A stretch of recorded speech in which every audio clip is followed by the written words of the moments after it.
hi hello welcome to my channel అండి శాంతి vlogs and ఎలా ఉన్నారు మీరు అందరూ బాగున్నారు నేను చాలా బాగున్నాను ఈరోజు సండే స్పెషల్ వచ్చి మా ఇంట్లో పచ్చి రొయ్యలు పొట్లకాయ కూర అండి అది ఏ విధంగా ప్రిపేర్ చేయొచ్చు అన్నది చూద్దాం పచ్చి రొయ్యలు ఈ విధంగా నీట్గా కడిగి పక్కన పెట్టుకోవాలి తర్వాత 2 రెమ్మల కరివేపాకు ఒక పొట్లకాయ ఒక ఉల్లిపాయ 4 పచ్చిమిరకాయలండి ఈ విధంగా కట్ చేసుకోవాలి తర్వాత స్టవ్ వెలిగించేసి కళాయి పెట్టుకొని కూరకు తగినంత ఆయిల్ వేసుకోవాలండి ఆయిల్ వేడెక్కగానే మనం ఈ విధంగా ముందుగా తరిగి పెట్టుకున్న పొట్లకాయ ముక్కలు ఉల్లిపాయ ముక్కలు పచ్చిమిరకాయ కరివేపాకు వేసేసుకోవాలండి ఇది బాగా నూనెలో కలిసే విధంగా గరిటతో కలుపుకొని చక్కగా ఒక 10 నిమిషాల పాటు మూత పెట్టేసి మగ్గనివ్వాలండి చూస్తున్నారుగా మీరందరూ కూడా మీ ఇళ్లలో ఎప్పుడైనా ట్రై చేసుకున్నారండి ట్రై చేసుకుంటే కామెంట్ రూపంలో నాకు తెలియచేయండి సరేనా ట్రై చేయని వాళ్ళు ఒకసారి ఈ విధంగా ట్రై చేయండి చాలా టేస్టీగా ఉంటుందండి చూసారు కదా 10 నిమిషాల తర్వాత ఈ విధంగా మగ్గిపోయింది కదండి ఇప్పుడు మనం ఏం చేయాలంటే ఒక 2 వెల్లుల్లిపాయలని చితక కొట్టి ఈ విధంగా వేసుకోవాలండి వేసుకోవడం వల్ల మంచి ఫ్లేవర్ కాదు మంచి టేస్ట్ కూడా వస్తుంది పొట్లకాయ కూరకి సరేనా ఈ విధంగా కలిపేసుకోవాలి కలిపేసుకున్న తర్వాత 1 స్పూను పసుపు అలాగే కూరకు తగినంత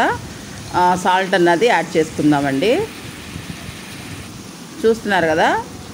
అలాగే కూరకు తగినంత సాల్ట్ కూడా వేసుకోండి మీరు తీసుకున్న క్వాంటిటీని బట్టి సాల్ట్ వేసుకోండి సరేనా ఈ మొత్తం కూడా ఈ విధంగా కలిసే విధంగా కలిపేసుకోవాలండి ఇలా కలిపేసేసుకున్న తర్వాత ఒక 2 నిమిషాలు మగ్గిన తర్వాత రొయ్యలు అన్నది ఇలా యాడ్ చేసుకోవాలి సరేనా మనం ముందుగా కడిగి పెట్టుకున్న రొయ్యలు ఉన్నాయి కదండి వాటిని వీటిలో ఈ విధంగా యాడ్ చేసుకోవాలండి మనం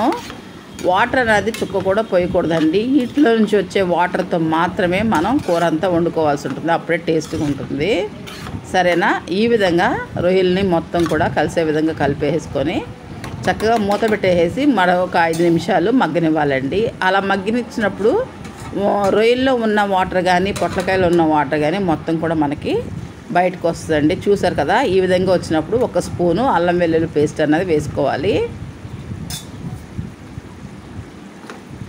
అల్లం వెల్లుల్లి పేస్ట్ ఒకటి వేసుకుంటే చాలండి దీంట్లోకి గరం మసాలా కానీ మరి ఇంకేమీ కూడా అవసరం లేదు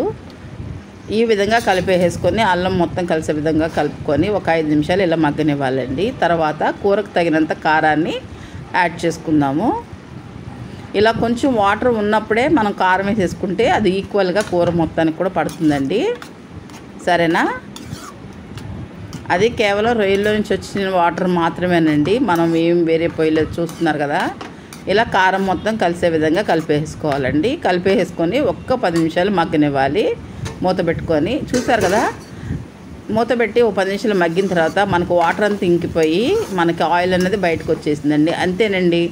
ఎంతో టేస్టీ అయిన పొట్లకాయ పచ్చి రొయ్యల కూర మనకి రెడీ అయిపోయిందండి చూస్తున్నారు ఈజీగా ఇంట్లో తయారు చేసుకోవచ్చు చాలా టేస్టీగా కూడా ఉంటుందండి నేను చాలాసార్లు చేశాను ఒకసారి నా మాటపై నమ్మకం ఉంచి మీరు కూడా ట్రై చేయండి నేను చెప్పిన విధానం కనుక మీకు నచ్చినట్టయితే కనుక